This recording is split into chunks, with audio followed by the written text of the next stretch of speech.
এবার আমি আল্লাহ সিদ্ধান্ত নিয়ে নিলাম, লক্ষ লক্ষ রোমান সৈন্যদের সাথে এই মুজাহিদরা যুদ্ধ ছাড়াই আমি মুসলমানদের বিজয় দান করে দেব। সুবহানাল্লাহ। তাবুক যুদ্ধ করলে যুদ্ধ করা লাগে নাই, যুদ্ধ ছাড়াই আল্লাহ বিজয় দিয়েছেন। সুবহানাল্লাহ বলবেন না? মজার একটা ঘটনা, সুযোগ পেলে বলবো, যুদ্ধ ছাড়াই বিজয় দিয়েছেন।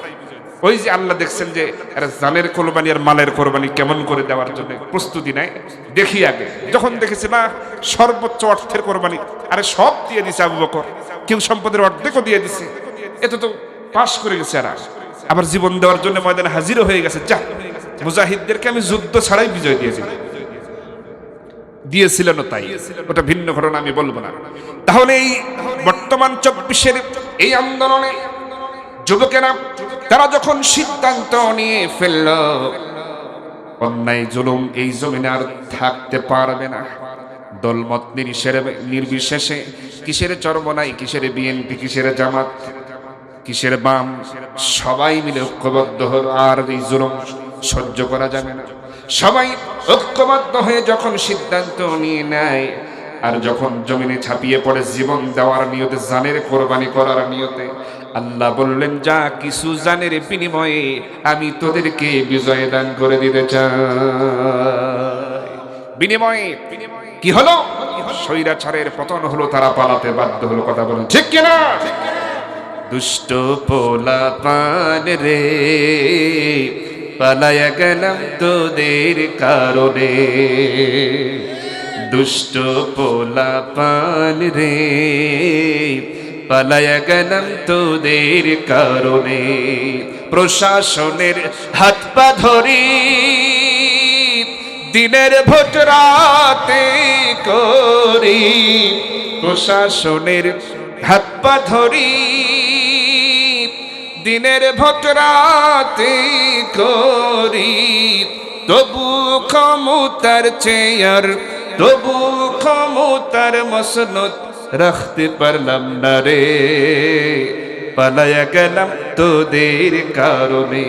দুষ্ট পোলা পান রে, পালায়া গেলাম। কি ব্যাপার, বোঝেন নাই কথা? পালায়া গেলাম তোদের কারণে, দুষ্ট পোলা পান রে, পালায়া গেলাম। সোনা দানা টাকা কড়ি ডজন খানিক ব্রিফ কেস ভরি, সোনা দানা টাকা কড়ি ডজন খানিক বস্তায় ভরি, আরো কিছু সঙ্গে নেওয়ার, আরো কিছু সঙ্গে নেওয়ার, দুপুর বেলা খাবার খাওয়ার সময় দিলি না রে, পালায়া গেলাম তোদের কারণে। দুষ্ট পোলা পান রে, পালায়া গেলাম। দফায় দফায় জুলুম করি, হাজার হাজার মানুষ মারি, দফায় দফায় জুলুম করি, হাজার হাজার মানুষ মারি, ভিনদেশেতে করলাম পাড়ি, এখন আমি শ্বশুর বাড়ি, গলায় এখন ফাঁসির দড়ি, সইতে পারি না রে, পালায়া আসি তোদের কারণে। দুষ্ট পোলা পান রে, পালায়া আসি তোদের কারণে। কথা বলেন ঠিক কিনা? আমার ভাইরা, অনেকে হয়তো কষ্ট পেতে পারেন, কিন্তু এটা যদি আপনার, তারা যা করেছে, এটা যদি আপনার সাথে ঘটতো, আপনার ছেলের সাথে ঘটতো, আপনার ভাইয়ের সাথে ঘটতো, তাহলে বুঝতেন যার সন্তান আজকে শহীদ হয়েছে, যার একটাই ছেলে বুলেটের আঘাতে দুনিয়া থেকে বিদায় গ্রহণ করেছে, সেই পিতা মাতা তারাই জানে তাদের কলিজার মধ্যে কি চলতেছে। কথা বলেন ঠিক কিনা? আমার বন্ধুগণ, খেয়াল করুন, আল্লাহ রাব্বুল আলামিন এই দিনের ব্যাপারে, এই জীবন ব্যবস্থার ব্যাপারে নবীজিকে বলছেন, ইয়া রাসূলুল্লাহ, এই দিন সবার জন্য আমি দিয়েছি, আপনাকেও দিয়েছি, কায়েম করে দেন। কারণ আল্লাহর দিন কায়েম ছাড়া সমাজে শান্তি আনা সম্ভব নয়। বহু দেখেছি আমরা, 54 বছর হয়ে গেল, আজ পর্যন্ত একটা আইন আমরা বাস্তবায়ন হতে দেখলাম না। কথা বলেন ঠিক কিনা? অন্তত একটা যদি দেখতাম, মনে করেন কোরআনে আছে যে চোর চুরি করলে বিধান কি বলেন, হাত কেটে দেয়। তো সবাই জানে, কোরআনের আইন দেখছেন কত সুন্দর, সবাই জানে এটা। আস-সারিকু ওয়াস-সারিকাতু ফাকতাউ আইদিয়াহুম, মানে চোর চুরনি, মানে পুরুষ আর নারী যেই হোক চুরি করলে তার কি কেটে দিতে হবে। এই বিধান কার? আজকে এই বিধান যদি থাকতো, দেখা সংসদে দেখতাম যে বহু এমপি মন্ত্রীর হাত কাটা অবস্থায় আছে। কথা বলেন ঠিক? কত কত এমপি মন্ত্রী দেখতাম যে 2 হাতই কাটা, দেখলেই বোঝা যেত এ মাল চুরি করছে। কথা বলেন ঠিক? এই আইন নাই তো আমার ভাইরা। এটাই যুবক ভাইরা আবার ভয় পায় না, এই চুরি সেই চুরি না। ওই যে আপনারা যে আম চুরি করে খান, ডাব চুরি করে খান, লিচু, এরপরে কলা, এই সব ছোট চুরি না, এটা বড় চুরি। তাই বলে আবার ভাবি না হুজুর মনে হয় চুরি করে খাওয়ার জায়েজ করে দিয়ে গেল। ওইটা কি করা যাবে? যাবে না। আমার ভাইরা খেয়াল করেন, তাহলে ইসলামের এত সুন্দর আইন, চুরি করলে হাত কেটে দাও, সেই বিধান যদি তা কায়েম থাকতো, তাহলে দেশটাই এই একটা আইনই অনেক সাবধান হয়ে যেত। আমার ভাইয়ের একটু উদাহরণ নেই। আপনি যখন বাজারে যাবেন, এখানকার কাছের একটা বাজারের নাম বলেন তো, কেশবপুর বড় বাজার, এখানে আপনি চলে গেছেন 1000 টাকা নিয়ে বাজার করার জন্য। হঠাৎ করে কোনো কারণে একটা পকেট মার চোর সুযোগ বুঝে আপনার পকেট থেকে বাজার করার সেই 1000 টাকা বের করে নিল। এই বের করে নেওয়ার সময় পাশ থেকে আরো 2-1 দেখে ফেললো, হঠাৎ করে তাকে ধরে ফেললো এই চোর। আচ্ছা বলেন তো, টাকা পকেট মার চুরি করতে গিয়া যদি বাজারের ভিতরে ধরা পড়ে যায়, তার অবস্থা কি হয়? যে যেমনে পারে নাকি বলেন, মুহূর্তের মধ্যে লোক জড়ো হয়ে যাবে, মার শুরু হয়ে যাবে, তার অবস্থাটা কঠিন হয়ে যাবে। এমনকি যার কোনো সাহসী নাই, যে মারামারি দেখলে 10 হাত দূরে থাকে, সেও চেষ্টা করবে একটা ঘুষি দিয়ে আসি। কথা বলেন ঠিক? সেও ফাঁক দিয়ে ঘুষি মারার চেষ্টা করবে, ঘুষি মারবে, লাগুক আর না লাগুক। আবার ওই ব্যক্তি বাড়িতে গিয়া গল্প করবে বউয়ের কাছে, বউ আজকে দিছি একটা, দিয়ে আসলাম। কি দিয়ে আসলাম? আর সেই এমন ভাবে দিছি মার, এমন কিল মারছি, ঘুষি মারছি। বুঝবে, বুঝলাম না কি কি কিল মারলা, ঘুষি মারলা, এরকম সাহস তোমার ভিতরে কি হয়েছে? আজকে মারলাম, চোর ধরছিলাম, ধরে গলা ধলাই দিয়েছি, মার দিছি। বাপ রে বাপ, তাই নাকি? যে মানুষ তুমি একটা তেলা পোকা দেখলে ভয় পাও, টিকটিকি মারার সাহস পাও না, অনেক দূরে থাকো, সেই মানুষ এইরকম ভাবে চোরকে কয় না, ওই 20-25 জন ধরছিল, আমি একটা ফাঁক দিয়ে একটা মানে চেষ্টা করছি ঘুষি দেওয়ার। ও, এই তোমার সাহস? চিন্তা করেন। তাহলে একটা চোর 1000 টাকা চুরি করার সময় ধরা পড়ে যদি তার অবস্থাটা এমন হয়ে যায়, কখনো কখনো তো শোনা যায় চোর চুরি করে ধরা পড়লে মারতে মারতে মেরেও ফেলে, হয় কিনা বল? অনেক সময় চোরও মারা যায়।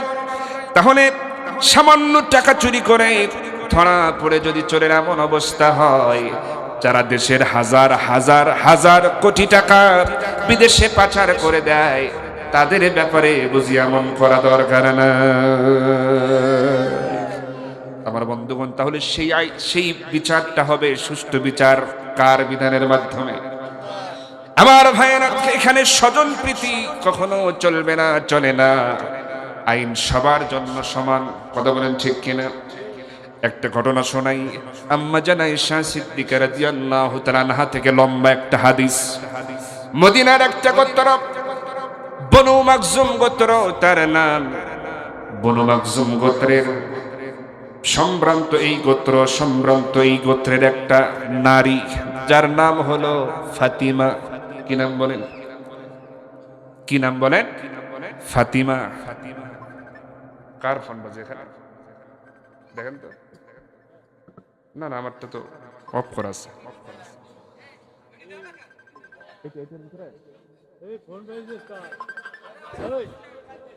কি পারমাণবিক বোমা নাকি? এটা এর মধ্যে কল আসছে তো, কি একটা অবস্থা, আমি তো ভয় পাচ্ছি।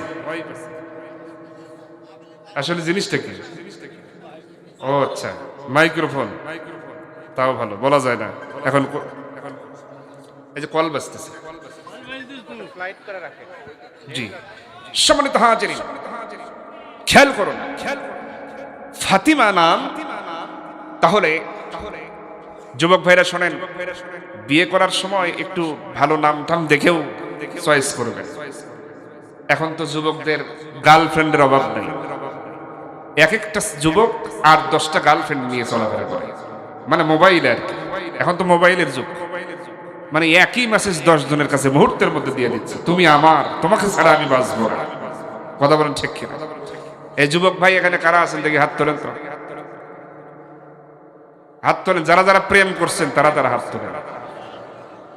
হ্যাঁ, ওই যে হাত তুলে আছে, এই আপনারাই প্রেম করছেন, তুলেই আছে, বা আপনার সাহস, হাত নামান। প্রেম করে ছেঁকা খাইছেন কারা দেখি হাত তোলেন, দেখছেন? সাহস, হাত নামান। ছেঁকাও খাইছেন আবার। শোনেন, দুনিয়াতে নারীদের পিছনে এইভাবে অবৈধ সম্পর্ক করে দুনিয়ায়ও লস, আখেরাতেও লস। কথা বুঝতে পেরেছেন? কারণ আপনি এই কেশবপুরে বা যশোরে, আপনি গদখালি বাজারের তো ফুল সারা বিশ্বে চলে, ঠিক আছে? এখন হয়তো গোলাপ কিনলেন, আপনার গার্লফ্রেন্ডকে হাদিয়া দিলেন, উপহার দিলেন, গিফট করলেন, সম্পর্ক তৈরি হলো অবৈধভাবে, বুঝলাম। কিন্তু দেখবেন যত জায়গায় যাবেন, রিক্সা গেলেও, রিক্সাতে চড়লেও আপনার রিক্সা ভাড়া দেওয়া লাগবে, হোটেলে খাবার খেলেও হোটেলের বিল আপনাকেই দেওয়া লাগবে, ওই যে কিছু উপহার দিবেন, গিফট কিনবেন, তাও তো আপনার টাকাই খরচ হবে, মানে পকেট ফাঁকা করতে যা করা লাগে তা করে ছাড়বে। তাহলে দুনিয়াতেও লস, আবার গুনার বোঝা তো আছেই, আবার আখেরাতেও শাস্তি আছে না? তাহলে কি এসব করা যাবে? যাবে না। অতএব প্রেম করে ছেঁকা খাওয়া এই দলে না যায়, আমি কিছু টিপস দেব, এটা যদি মানে চলতে পারেন, হাদিস যদি ফলো করতে পারেন, আল্লাহ পাক আপনাকে উত্তম জীবন সঙ্গিনী দান করে দেবেন। সুবহানাল্লাহ বলবেন না? আমার বন্ধুগণ, ফাতিমা নাম বলতেছিলাম, খেয়াল করুন, নাম যখন চলে এসেছে, আমার ভাইরা, ঘটনাটা বলার আগে একটু বলে নেই, নারীদের ব্যাপারে আল্লাহ রাব্বুল আলামিন এমন কিছু নারীদের ব্যাপারে জান্নাতের ফয়সালা দিয়ে রেখেছেন, যাদের মধ্যে 14 জনের নাম আমি আপনাদের সামনে এখন বলবো। কত জনের নাম আমরা শুনেছি? আশরায়ে মুবাশশারা, 10 জন জান্নাতি সাহাবী, দুনিয়াতে যারা সার্টিফিকেট পেয়েছেন, সুসংবাদ পেয়েছেন জান্নাতের, এমন 10 জন সাহাবীর নাম আছে না নাই, যাদেরকে আশরায়ে মুবাশশারা বলা হয়। শুধু তাই নয়, নারীদের ব্যাপারেও কিন্তু জান্নাতের ফয়সালা করা আছে। মা বোনেরা ভালো করে শুনে রাখবেন, এই 14 জনের জীবনী অবশ্যই জানা থাকা প্রয়োজন। 1 নম্বরে হযরতে ফাতিমা রাদিয়াল্লাহু তাআলা আনহা, তিনি হলেন জান্নাতি। সুবহানাল্লাহ বলেন। তার সম্পর্কে বলা হয়েছে সাইয়্যিদাতুন নিসাই আহলিল জান্নাহ, তিনি হলেন জান্নাতি রমণীদের সরদারিনী। 2 নম্বর খাদিজা রাদিয়াল্লাহু তাআলা আনহা। 3 নম্বর হযরত আয়েশা সিদ্দিকা রাদিয়াল্লাহু তাআলা আনহা। 4 নম্বরে হযরত হাফসা রাদিয়াল্লাহু তাআলা আনহা। 5 নম্বরে হযরত আসিয়া আলাইহিস সালাতু ওয়াস সালাম। 6 নম্বরে হযরত মরিয়ম আলাইহিস সালাতু ওয়াস সালাম। 7 নম্বরে হযরত হাজরা আলাইহিস সালাতু ওয়াস সালাম। 8 নম্বরে সুমাইয়া রাদিয়াল্লাহু তাআলা আনহা। 9 নম্বরে উম্মে হারাম বিনতে মিলহান। 10 নম্বরে রুমাইসা বিনতে মিলহান। 11 নম্বরে সুরাইয়া আল আসাদিয়া। 12 নম্বরে রবি বিনতে মুআওয়াজ। 13 নম্বরে হযরতে উম্মে জামিলা। 14 নম্বরে নুসাইবা বিনতে কাব রাদিয়াল্লাহু তাআলা আনহা। তারা সবাই হলো আল্লাহর জান্নাতের মেহমান। আমার ভাইরা, সুযোগ পেলেই এই 14 জনের ভিতর থেকে যে কোনো একজনের ঘটনা আমি শোনায় দেব। এখন শোনেন তাহলে। ওই মদিনার সম্ভ্রান্ত একটা গোত্র, বনু মাখজুম গোত্র, আর এই গোত্রের একজন সম্ভ্রান্ত পরিবারের যুবতী নারী, যার নাম কি বলেছিলাম? ফাতিমা সে চুরি করে ধরা পড়ে গেছে, প্রকাশ হয়ে গেছে।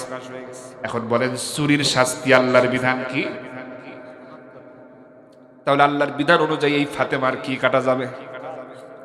হাত কাটা পড়বে।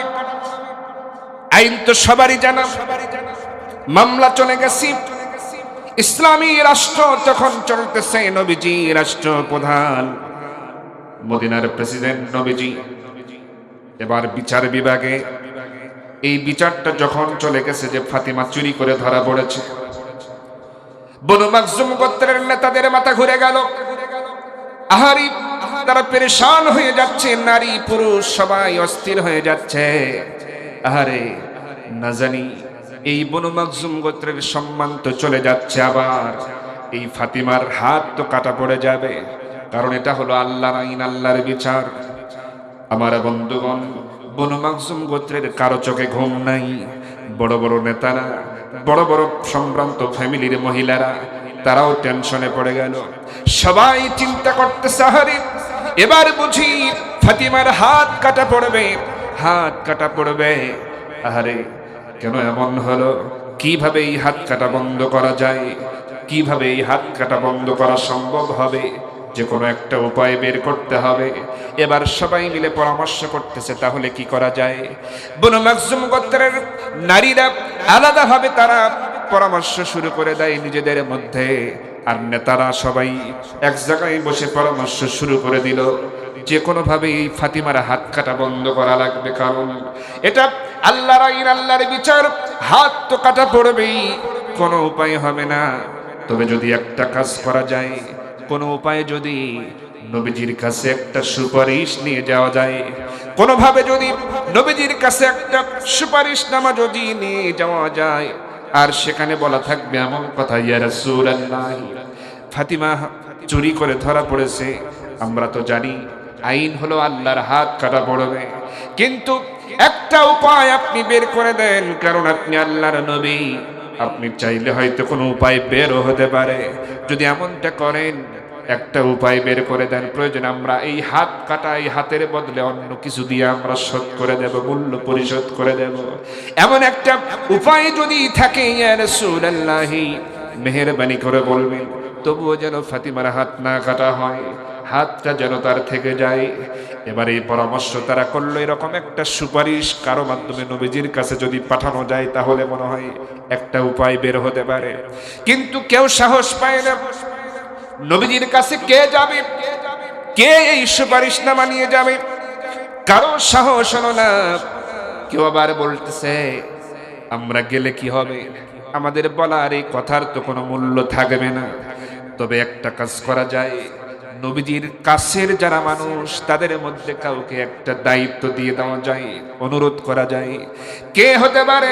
সবাই পরামর্শ করে সিদ্ধান্ত নিয়ে নেয়, নবীজির কাছের মানুষের মধ্যে একজনই আছে সব থেকে নবীজির আপন, কাছের এবং খেলার সাথী, বাল্য বন্ধু। সে আর কেউ নয়, সে হচ্ছে হযরত আবু বকর। সুবহানাল্লাহ। তার মাধ্যমে এই সুপারিশটা পাঠানো যায় কিনা? তবুও যদি ফাতেমার হাত কাটাটা বন্ধ করা যায়।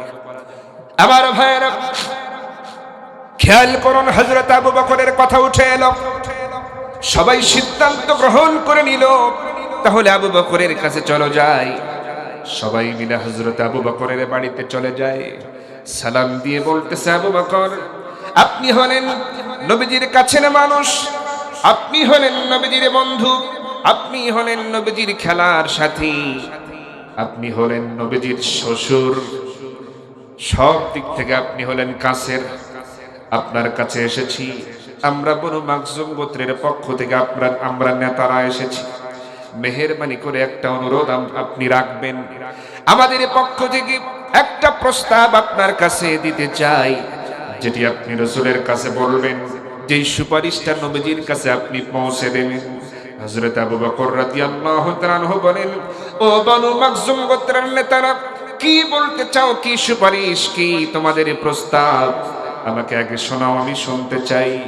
এবার সবাই বলতে শুরু করলো, ও ভাই আবু বকর, আমাদের গোত্রের মহিলা, নারী, যুবতী কন্যা ফাতিমা, চুরি করে ধরা পড়েছে, বিচার চলে গেছে বিচার বিভাগে, বিচার চলে গেছে।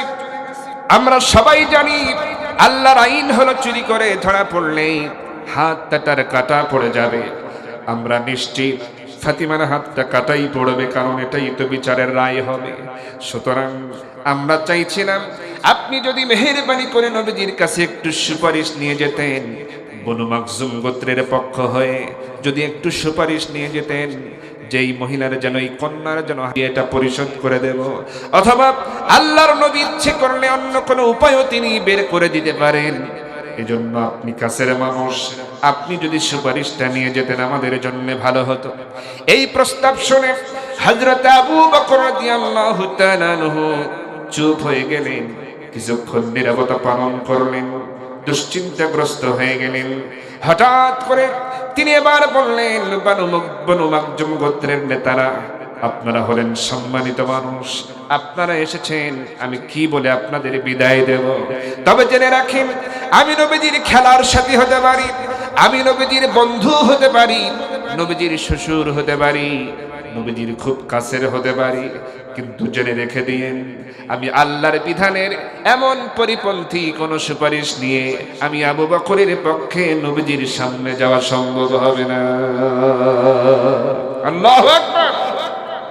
আমার ভাইরা, এবার বনু মাখজুম গোত্রের নেতারা হতাশ হয়ে গেল। তাহলে কি করা যায়, কাকে ধরব?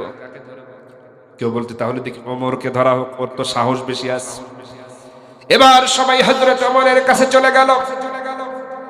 হযরত ওমর কি সালাম দিয়ে বলতেছে, ভাই ওমর, একটু এই এমন প্রস্তাব নবীজির কাছে একটু নিয়ে যাওয়া দরকার, এই সুপারিশটা আপনি একটু নিয়ে যাবেন, আপনার কথা হয়তো নবীজি রাখবেন। যদি কোনো একটা উপায় বের হয়ে যায় তাহলে ফাতিমার হাত কাটা বন্ধ থাকবে, হাতটা বেঁচে যাবে।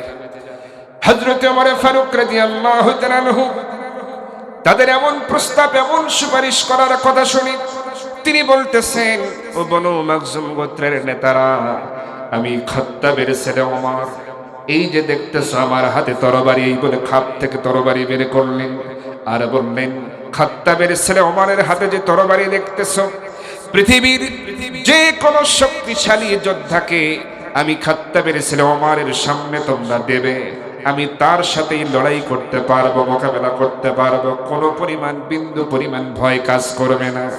আমার এই তরবারি, আমি খাত্তাবের ছেলে তরবারি, ওমরের তরবারি সেই বিশাল শক্তিশালী যোদ্ধার সাথে কথা বলবে, লড়াই করতে পারবো।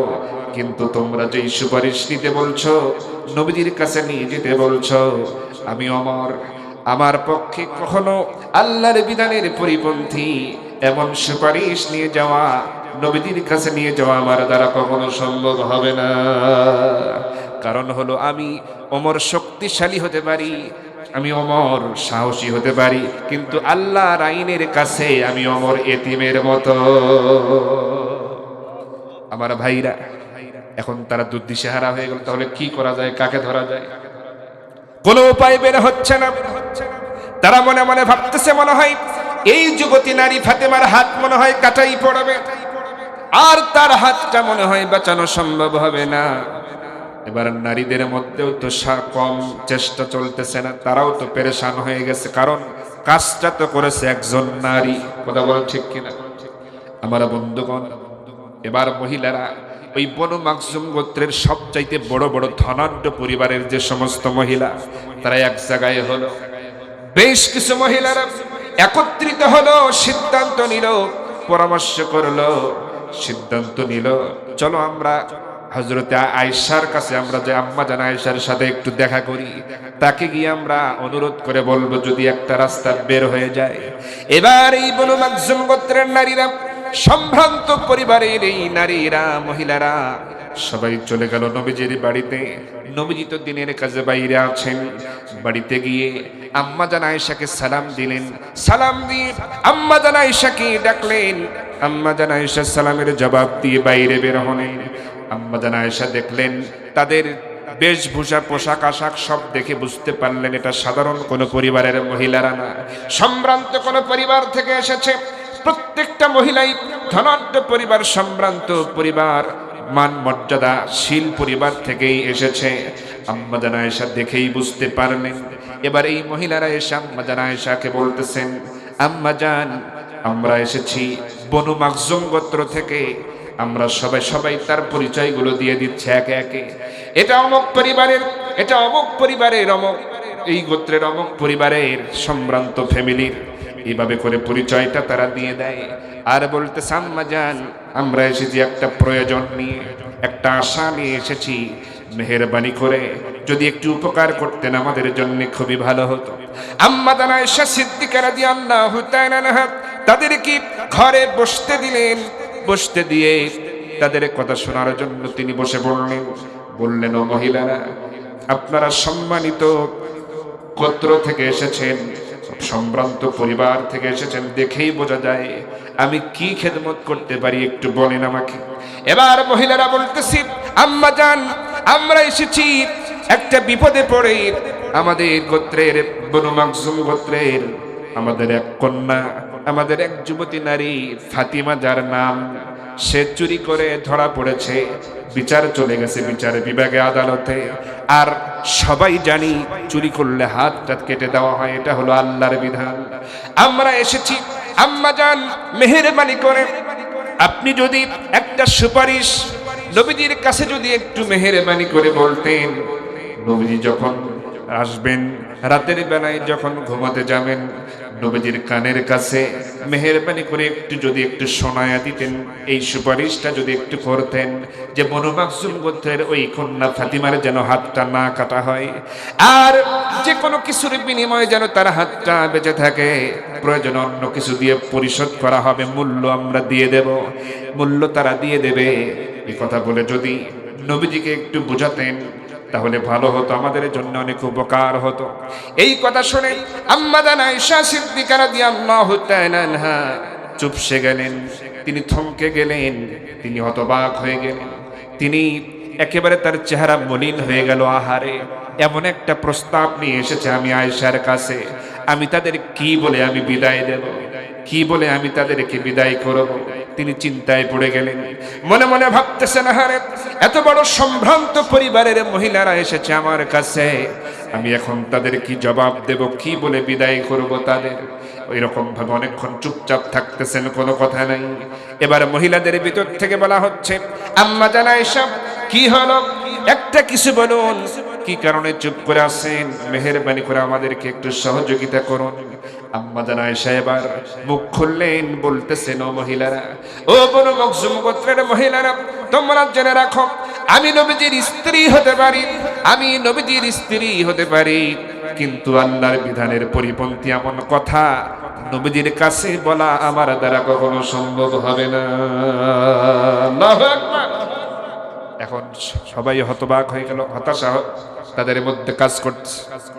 এখন তাহলে উপায় কি? আম্মা জান আয়েশা কথা বললেন, সবার চেহারা মলিন হয়ে গেল, চুপচাপ, কেউ কোনো কথা বলে না। তারা ভাবতেছে তাহলে ফাতিমার হাত মনে হয় আর বাঁচানো গেল না, কাটাই পড়ে গেল, এই কন্যা, যুবতী কন্যার হাত কাটা হবে, ঠেকানো গেল না, কোনোভাবেই কোনো উপায় বের হলো না।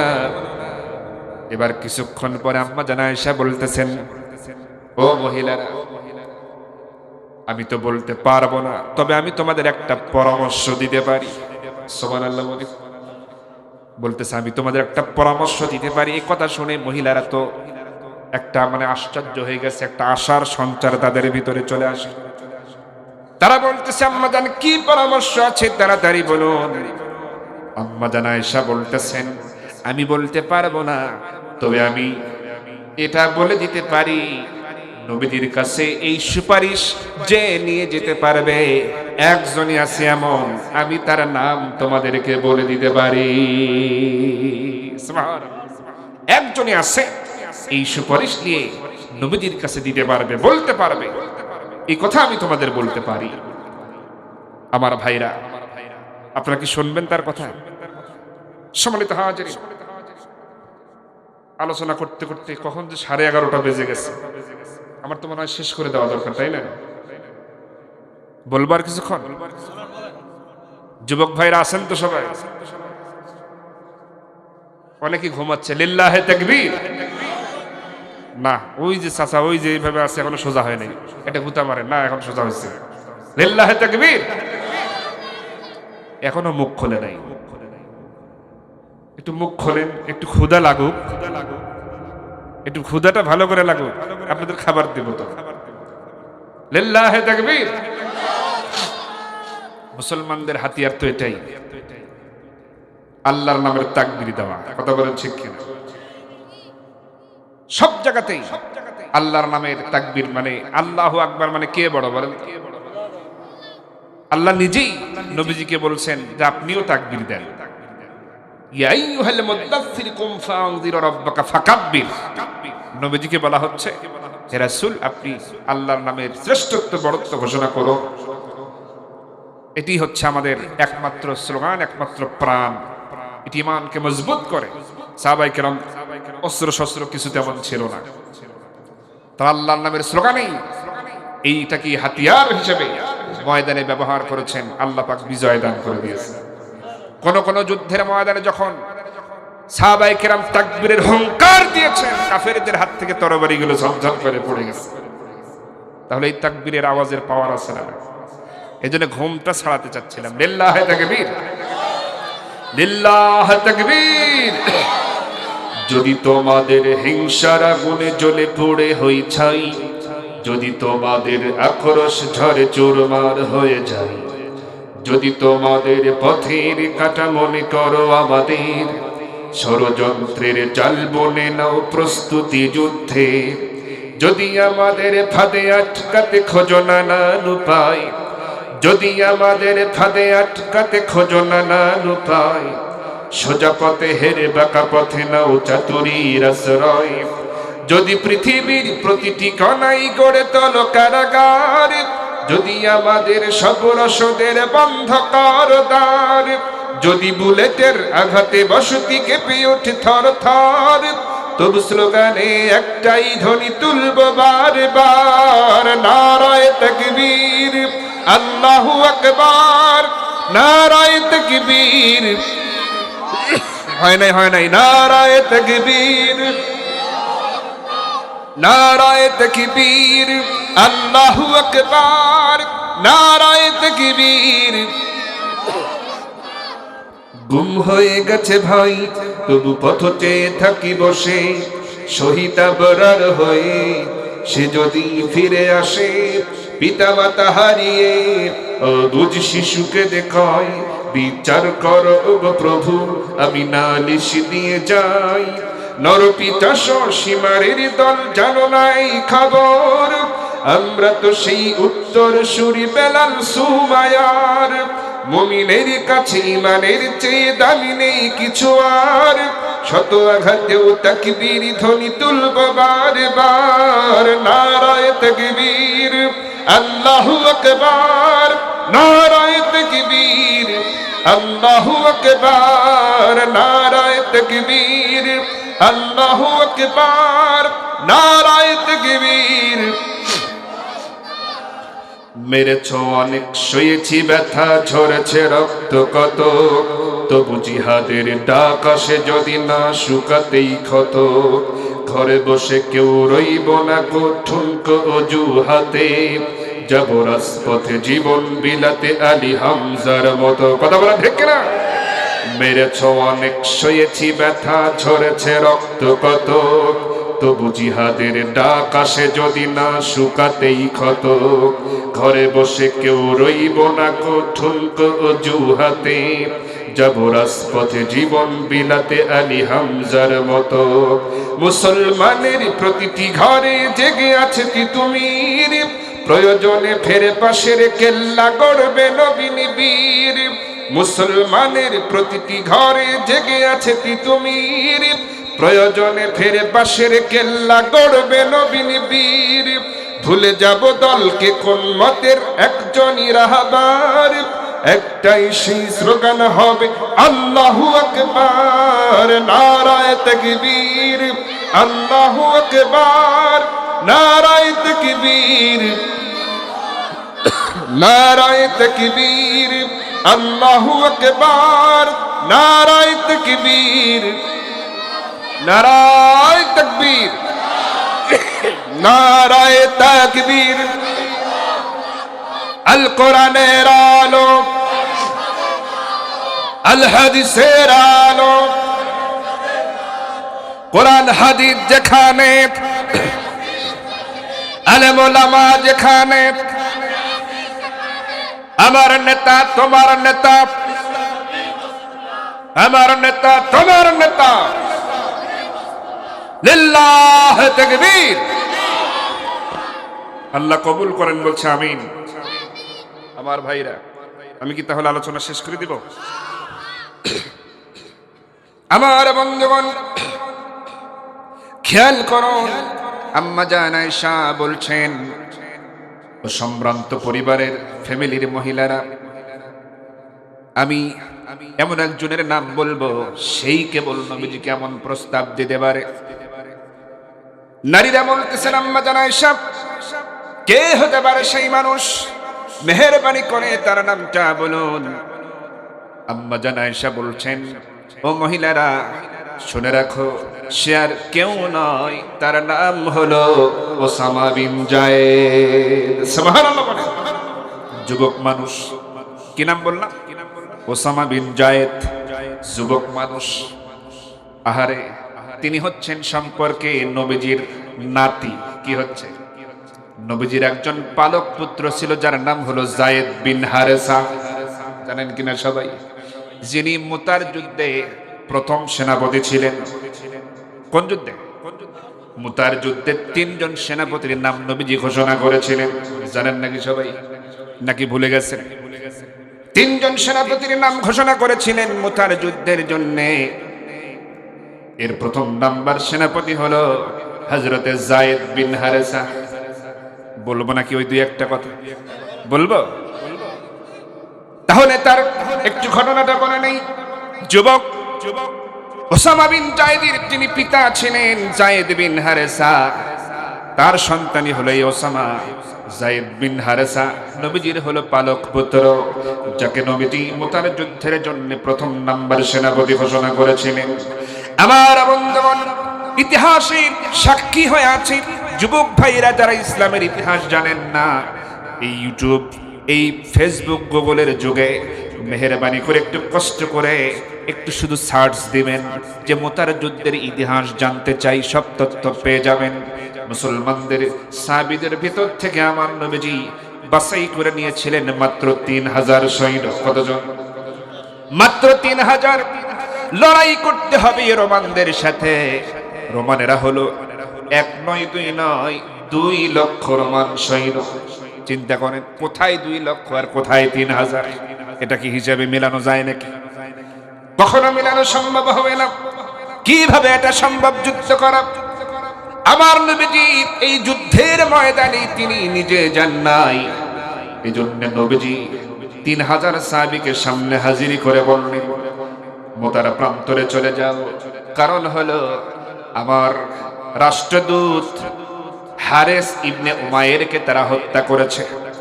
নিয়ম হলো কোন দেশের কোন রাষ্ট্রদূতকে হত্যা করা এটা একেবারেই হারাম। এটা করা যাবে না। এটা হলো আন্তর্জাতিক আইনের লঙ্ঘন। আমি নবীর পক্ষ থেকে যেই চিঠি বহন করে যে রাষ্ট্রদূত চলে গেল, রোমানেরা তাকে হত্যা করেছে, ইসলামের বিরোধিতা করেছে, তা না করে কিন্তু এই পত্রবাহী এই দূতকে কেন হত্যা করলো? প্রস্তুতি নিয়ে নাও, মুতার প্রান্তরে লড়াই করা লাগবে এই রোমানদের সাথে। 3000 সামনে প্রস্তুত।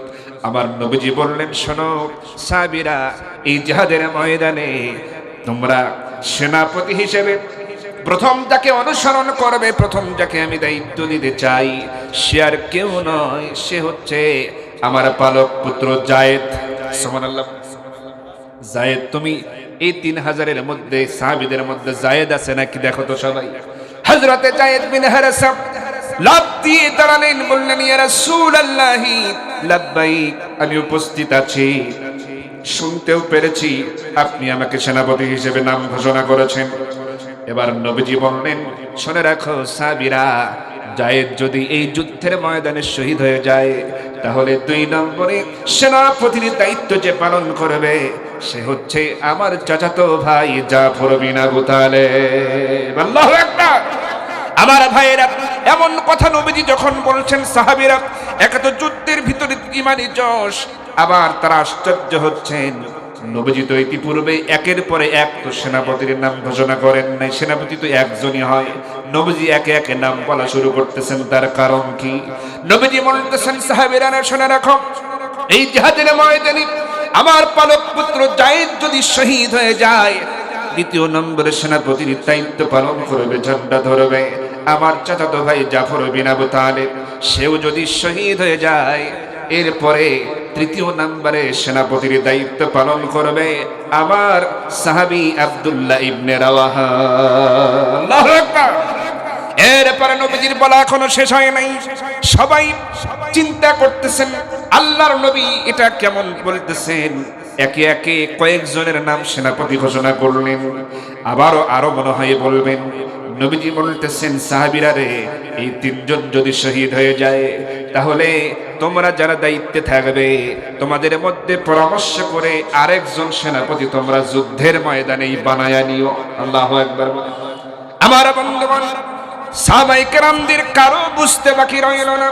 নবীজি যেহেতু একে একে কয়েকজনের নাম সেনাপতি ঘোষণা করেছেন, এর মধ্যে তো কেউ বেঁচে ফিরবে না, সবাই তো শহীদ হয়ে যাবে, এটা নিশ্চিত। কারণ একের পরে এক সেনাপতির নাম তো ইতিপূর্বে কোনো যুদ্ধে ঘোষণা করা হয় নাই। তাহলে বোঝা গেল নিশ্চিত তারা শহীদ হয়ে যাবে। হযরত যায়েদ, হযরত জাফর বিন আবু তালিব, হযরত আব্দুল্লাহ বিন রাওয়াহা তারাও মনে মনে বুঝে ফেলেছেন, মনে হয় আমাদের জন্য শাহাদাত অপেক্ষা করতেছে। এবার নবীজি বলতেছেন, ও সাহাবীরা, সেনাপতি হিসেবে যাদের দায়িত্ব দিয়েছি আর সাধারণ সৈন্য যারা আছো, সবাই পরিবার থেকে দোয়া নিয়ে আসো, বিদায় গ্রহণ করে এসো। জীবনে আর যদি দেখা না হয়ে যায়, যদি শহীদ হয়ে যাও, এই জন্য শেষ বিদায়টা তোমরা গ্রহণ করে নিয়ে এসো পরিবার থেকে।